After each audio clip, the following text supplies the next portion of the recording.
দুবাইয়ের ঝলমলে আকাশ রেখার নিচে দাঁড়িয়ে থাকা 40,000 বর্গফুটের এক প্রাসাদ, বিশাল ফোয়ারা, ব্যক্তিগত cinema hall, swimming pool, spa, gaming lounge, সব মিলিয়ে যেন কোনো রাজ পরিবারের বাসভবন। অথচ এই বাড়ির মালিকের শৈশব কেটেছে মুম্বাইয়ের এক বস্তিতে।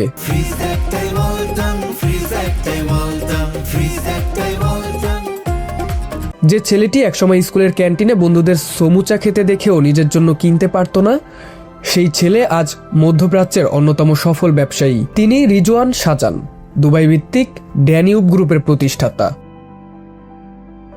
মাত্র 14 বছর বয়সে বাবার কাছ থেকে 1000 রুপি ধার নিয়ে শুরু করেন প্রথম ব্যবসা। স্কুলের বই কিনে বিক্রি করে লাভ করেন 200 রুপি, আর সেই লাভের টাকা দিয়ে কিনেছিলেন বন্ধুদের জন্য সমুচা। সেখান থেকেই শুরু হয় তার উদ্যোক্তা হয়ে ওঠার যাত্রা।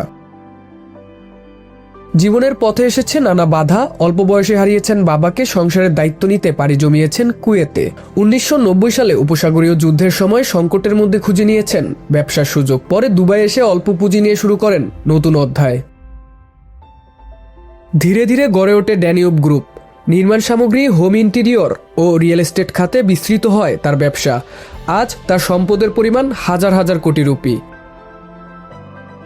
তবে রিজওয়ান শাহজানের বিশ্বাস, সাফল্যের আসল রহস্য টাকা নয়, বরং সাহস, অধ্যাবসায় আর সুযোগকে কাজে লাগানোর মানসিকতা। আর সেই মানসিকতাই বস্তির এক কিশোরকে পৌঁছে দিয়েছে $1 বিলিয়ন ব্যবসায়িক সাম্রাজ্যের মালিকানায়।